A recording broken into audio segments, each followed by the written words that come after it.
ephemeral, something that lives for a very short time, your first harbingers of spring.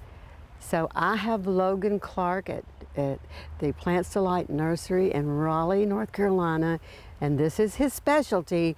And Logan, we know that you can give us some information that we've not heard and just get us all involved in the spring ephemerals. Awesome. Well, thank you so much, Annette, for being out here today. I'm happy to have you guys out. And I love talking about the spring ephemerals. Like Annette already said, they're one of the harbingers of spring, a very welcome sight after a dreary winter.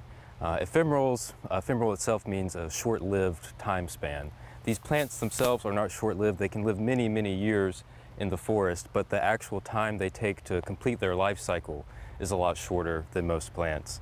In the wild, most ephemerals will pop out before the trees leaf out. They prefer deciduous woodlands, so they like that warm sun coming down on the forest floor to warm up the soil and signal them that it's time to come out for the spring. Most of these plants, you won't even know they were here within the next month or so. These have the ability to come up through layers and layers of wet leaves, don't they? They do. We still try to go light on the mulch around them in the garden so they aren't too hard pressed to push through. But in the wild, they're used to pushing up through inches of leaf duff and things on the ground. Well, and that's what sustains life. Exactly. Keeps the soil healthy. The Virginia bluebell is my favorite. It's also one of my favorites, and this particular selection is a little pinker than your typical bluebell. Mertensia virginica tends to be a little more blue. This one starts out very, very pink and ages to a blue. That's what I was going to say. They do migrate colors from the beginning of opening until they drop their blossoms. So here we have Erythronium americanum. This is subspecies Harperi. There's lots of, or not lots, but several Erythronium species native to the U.S. This one in particular we call trout lilies. And they're called trout lilies because of the mottling on the leaves. You can see this mottling somewhat resembles a brook trout skin. And these guys are very short-lived. The blooms on these won't last more than a week or two. And I've already seen some patches come and go in the garden this season. But the leaves will persist for a little while. And some of these species are very slow growing. We have one patch in the garden that's about yay big, and it's been there for 17 years. So next time you see these out in the woods, think about how long it took for them to form that carpet. Well, I'm going to add my part to that story. The creek bank where I grew up, I know where there's a patch that has to be, and it's no exaggeration, a half an acre. It's on the side of a large stone wall, and along that creek side, that's what I wait for every spring to go visit. They're quite fantastic, and that's one of my favorite parts about the ephemerals in the wild is seeing them carpet the forest floor. It's a really stunning presentation. And undisturbed. An undisturbed forest floor, yes ma'am, that is correct. But we can still bring them into the garden and use them lovely in the shade gardens. And we can buy them off of the market. Yes, we can. A lot of the things we do out here at Plant Delights and Juniper Level is actually to try to take pressures off wild populations by growing some of these species from seed. We specialize in Trilliums especially, but also these Erythroniums as well. Okay, well let's move on because they only might have 3 days. This is a small package with a big impact. Tell us about this. So this is rue anemone. This is Thalictrum thalictoides. Unlike the wood anemone, which likes to spread out across the forest floor, rue anemone likes to keep a nice tight clump in the garden. It's one of our first blooms in the spring, and it's a wonderful garden plant. It will seed out here and there, but it keeps a nice tight clump. It's not very messy in the garden at all. If I went to find this in my hometown, where would you find this growing? Like a lot of our other spring ephemerals, moist, deciduous woodlands typically. We were talking earlier, they like to occur on your creek bank. I've seen them in seeps and open moist woodlands for the most part, not anything super dry. So Logan, in the early spring before there's any other greenery, we do find some of our gingers, don't we? We have several gingers that are native to eastern North America and throughout North America. This particular one is Acerum aerifolium. It's not a true ephemeral. It does hang on to its leaves. They're actually evergreen throughout the year. They'll get a little purple in the winter, but they're some of the first flowers you actually see, and they are some very strange flowers if you want to take a closer look. Down here, they flower at the ground level, and they're actually pollinated by ants and beetles and fungus gnats. And when they set seed, they do share this trait with a lot of the spring ephemerals. The seeds will form a fatty packet called an elaeosome. And this elaeosome encourages ants and other critters to take that seed back to their burrow and disperse them throughout the forest floor.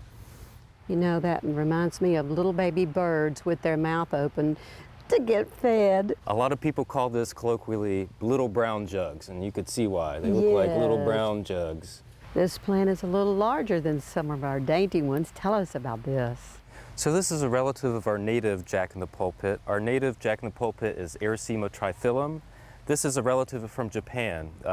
This is Erycema ringens, also known as the Japanese cobra lily. And as you can see, this is a little larger than your typical jack-in-the-pulpit. Jack has a much bigger pulpit, and Jack is hidden up under here. If we pull it back, you can see Jack coming out. But the more common name for these in Japan are cobra lilies, and you could see why they would call it a cobra lily. It kind of looks like a cobra up under there. For real. I had one of these surprise me and come up from nowhere in my mulch.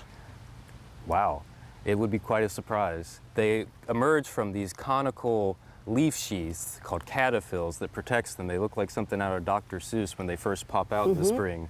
And these leaves won't hang around too terribly long. After the plant is pollinated, this will turn into a lovely cluster of red berries that you'll see in the garden. Now, are they a poisonous berry? Can we propagate from those? Or? You can propagate from those. I would not recommend eating them. You can eat any berry once, but I wouldn't recommend starting with this I one. meant for pets and small Pets. children. No. We have 3 cats in the garden, and they've never suffered from Erycema poisoning. So I think So this is the covering you're talking about. that's the leaf sheath right there. When it comes out, it's just a little pink sprout coming up, isn't it? It is. It's a little cone covered in these leaf sheaths, and as that plant grows, the cone splits apart and reveals the leaves and the pulpit inside. And actually, lots of plants have that little sheath when they come up. They do. It's a pretty common trait in the aeroids. These are related to your other aeroids. Very common morphology of an aeroid flower. You have the spathe, which would be the pulpit, and the spadex, which would be Jack in the pulpit. This is a patch of Mayapples. Yes, ma'am. This is Podophyllum pallidum. It's our native Mayapple. Some people call them Maypops.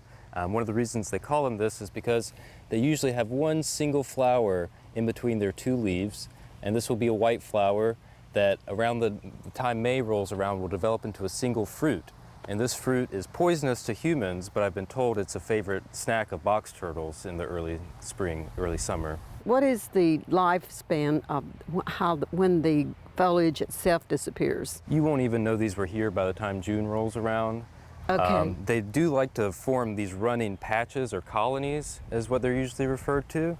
And they are super tough plants. I've seen them push up through kudzu on the side of the road. So are they going by runners or only by seed? Runners underneath the ground. While we're standing here, let's talk about just how vast are the numbers of plants in the spring ephemeral world. As far as native spring ephemerals go, I usually think about 10 different genera across the eastern U.S., but there's obviously quite a bit more out there. But the real ones I think about are usually trilliums, trout lilies, Mayapples. There's just a wide variety, but those are the ones that really stand out to me as some of the first signs of spring. So let's clarify, the bloom itself is 3 days and less. The foliage is longer. The foliage is usually longer, and the bloom can vary between a couple days. Like something like Bloodroot might only bloom for a day or 2, where something like this Mayapple might bloom for a week or more. It's the foliage and the complete life cycle that the ephemeral is usually referring to. They'll only last a few months above ground. Like I said earlier, a lot of these plants you won't even know they're here by the time summer rolls around. I also encourage people to plant them with ferns as well. Most ephemerals are pretty shade-loving. They want a shadier spot in your yard, so ferns are an excellent companion planting for ephemerals too. Without a doubt, most people recognize this spring ephemeral. Tell us about this Trillium.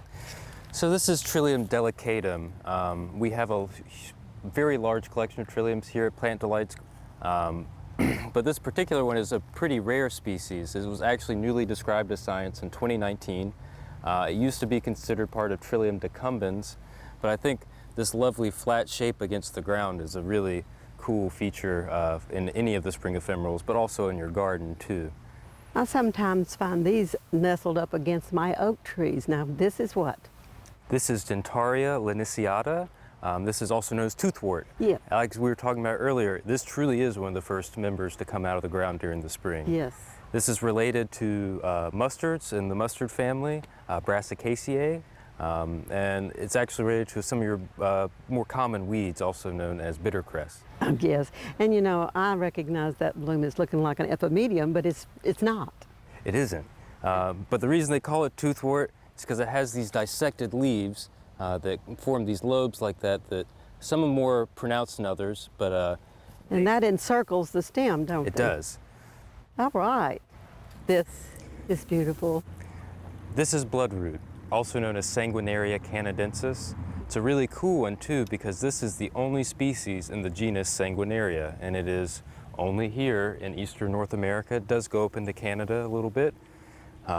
This is a plant known for many uses throughout history by early European settlers and indigenous tribes. This was used as a skin treatment.